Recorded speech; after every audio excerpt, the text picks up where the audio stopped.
Hey guys, and welcome back to my channel. So today is going to be my September wrap up, and this video is probably going to be really short just because I only read 5 books in the month of September, which is really low. But September was kind of a busy month for me, so yeah, I read 5 books. Let's talk about them. So I'm gonna go ahead and just get started. I read 5 books in the month of September, not including The Swallows that I did finish at the beginning of September, like literally on the first day of September, but I had read it all through August, and so I just counted that as an August read.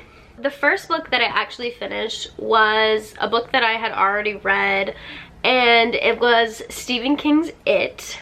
And I love this book so much. I actually used to be completely terrified and didn't want anything to do with clowns or it or Pennywise or anything. And then I read the book, and I read the book last year, and I fell in love, and it is now one of my favorites, if not my favorite book of life. So yeah, I read it again this year because the second movie, It Chapter 2, came out at the beginning of September, and so I wanted to read the book before then, but I actually didn't finish the book until a few days after the movie came out, just because I literally didn't want the book to end, because after I watched the movie I was already depressed, and then I was still reading the book, and I didn't want that to end because, like, I didn't want to say goodbye to the characters another time. But you know, it's fine, we survived, and yeah, I loved every second of it. It gets 5 out of 5 stars from me, obviously, and yeah, it's crazy how something that, like, I absolutely hated and was terrified of is something that I absolutely love now. It's crazy to me. It's crazy to me still. The next book that I read was actually a graphic novel, and it was Pumpkinhead by Rainbow Rowell and Faith Erin Hicks, and I gave it 4 out of 5 stars. I had never actually read a graphic novel before, and then I saw that this one was coming out.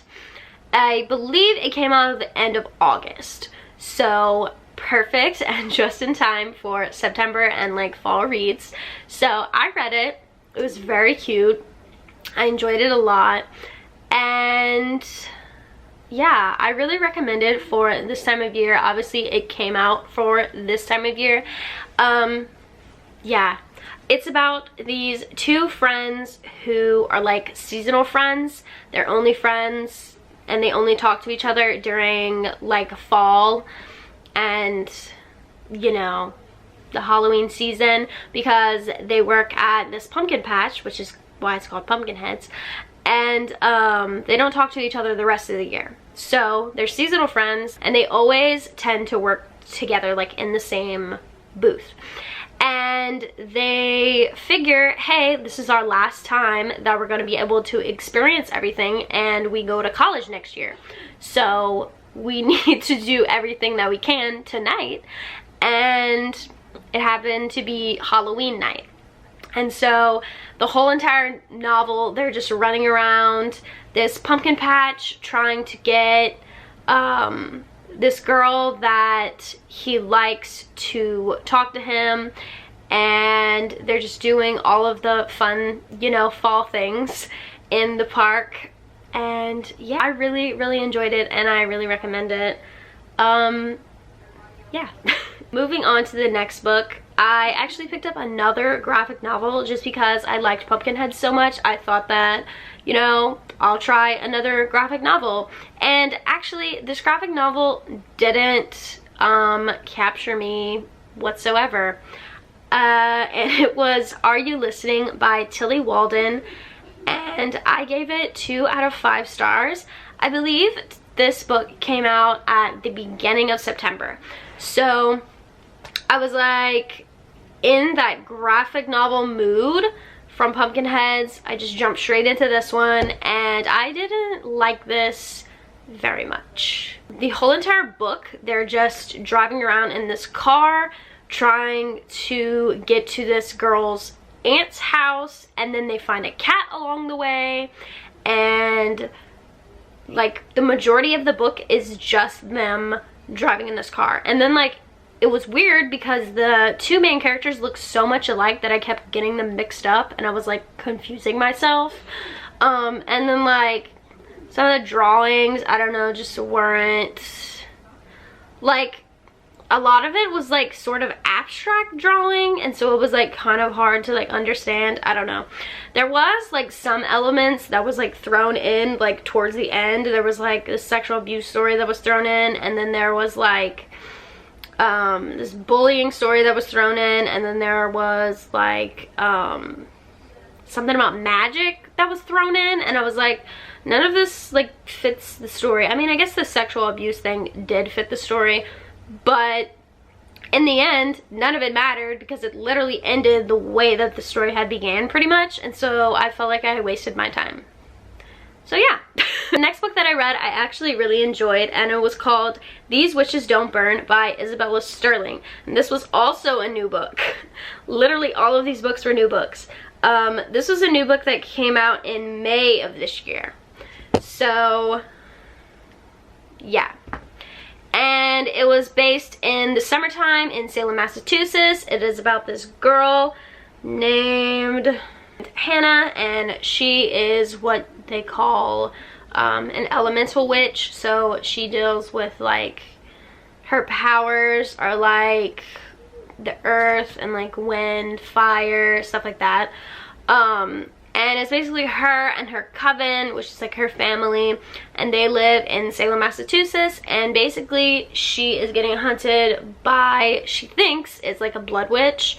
And I don't know, it was really, really entertaining. It's an LGBT witch book, and so that really captured me.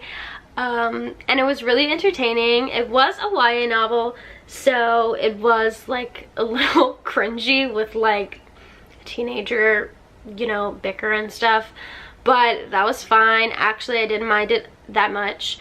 And yeah, her life sucks. Like literally, like so many things happen in this book where I was like, damn, that is really shitty. And then something else would happen and I'm like, damn, that's really shitty. And then something else would happen and I'm like, oh my god, this girl's life sucks. Like her life fucking sucks.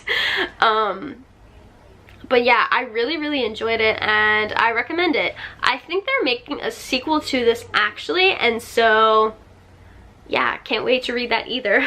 And the last book that I read in September was actually Stephen King's new book, and it was called The Institute. Jeez. And I actually only gave this 3.5 out of 5 stars. I like this to an extent. Some parts really bored me, and then other parts I was like usually like Stephen King books, I'm like, all right, we're getting to the action, stuff's happening, something's about to, you know, go off. And this book, I really wasn't like that. Like, it was just like slowly building up. Like for the majority of like the first half of the book is just like you getting to know the kids in the institute, you like learning about the caretakers, their like day-to-day life in the institute and stuff like that, which was, I mean, it was okay when like the kids were like having like conversations and stuff, because Stephen King writes children characters so well that, you know, obviously that was entertaining to me. But I don't know, it wasn't like fully thrilling me, I guess. So basically what the Institute is about is this kid named Luke. He is like one of those kids that's like super, super smart. So he's like 12 years old. He's already applying to colleges, you know, he's really smart. And so one day he gets kidnapped and he gets brought to the Institute. And all the kids at the Institute either have TP or TK, which is telekinesis or telepathic tendencies. So like for Luke, he had telepathic tendencies, but it was only like if he got mad, he could like move a plate or like shake a book off a shelf or like something like that, like very minor things. And then like at the Institute, everyone was pretty much like that. Like it was all very minor stuff. But then the Institute, like doctors and stuff, they would do experiments on the kids and then like try to like heighten their powers, I guess. And then once they were done with that, like after a few days or like a week or something, they would move to this other place in the institute called Back Half. And there was a reason for that, which you find out later in the book, which is also crazy. But yeah, that's pretty much what it's about. If you have watched Stranger Things, it's pretty much like the government that had 11, and they were like doing experiments on her, and they had like the other kids that they were doing experiments on too. It's pretty much like that, except an institute, and then there was like another part to it as well.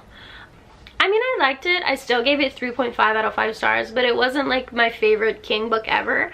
So I mean, it's still King, so it's still like worth a read, but you know what I'm trying to say. And that is it for my September wrap up. This was a really short video. I apologize for that. Hopefully my October wrap up will be more books, because we have Spookathon this month, and I really like to read like spooky books, which is why the next video that I'm filming, actually right after this one, is going to be my spooky book recommendations.